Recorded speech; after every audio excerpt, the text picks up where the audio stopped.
Travailler dans les mines peut impliquer plusieurs métiers, tels que le mineur, le géologue, l'ingénieur minier et technicien en sécurité, opérateur de machines, superviseur de chantier, et etc. Chaque rôle a sa propre responsabilité en exigence de matière de formation et de capacité. Bonjour les amis, voici un travail qui est plus dans le mode travailleur, le dynamiteur. Il se charge de frayer le chemin et d'extraire les minerais. Un autre travail est le mineur, qui utilise de la machinerie lourde pour extraire les minerais et l'envoyer à la surface. Oh mon Dieu, comme je suis fatigué de pousser cette machine. Oh Roger, c'est triste pour toi que tu sois fatigué, mais il y a une solution à ton problème, les machines du futur. Bientôt, tu seras même plus obligé d'être là pour pousser quelque chose. Tu seras juste là pour superviser qu'il ne se passe rien de dangereux et qu'il n'y ait aucune victime. Oh, mais c'est super génial. Des travaux qui seront automatisés dans les prochaines années, comme des chargeurs navettes qui transportent le minerai à la surface sans risque pour les travailleurs. Par contre, elles ne sont pas toujours automatisées et cela est toujours un travail possible.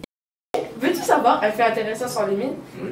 Saviez-vous que s'il n'y avait pas les mines présentes derrière nous, il n'y aurait pas de crayon à la mine?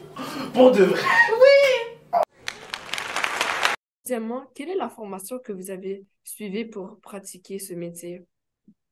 Moi, j'ai une formation d'ingénieur chimiste.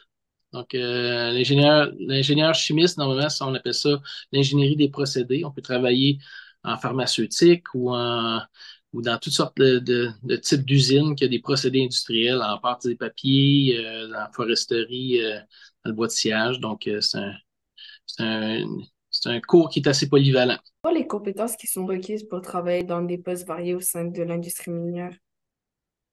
Mais l'industrie minière, c'est une industrie qui est quand même normalement qui est cyclique. OK? Donc, des fois, quand le prix des métaux va changer, là, on est très chanceux parce qu'on est dans un cycle qui ça fait très longtemps que les prix des métaux sont élevés.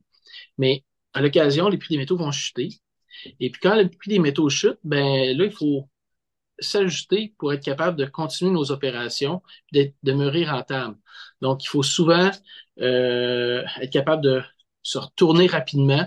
Puis, on va faire des compressions budgétaires, il va falloir des fois mettre des gens au chômage temporairement, le temps que le marché se replace. Il faut qu'on réaménage nos opérations. Donc, ça prend des gens qui sont capables de se retourner de bord rapidement, puis qui sont imaginatifs aussi pour des fois imaginer des nouvelles façons de faire les choses.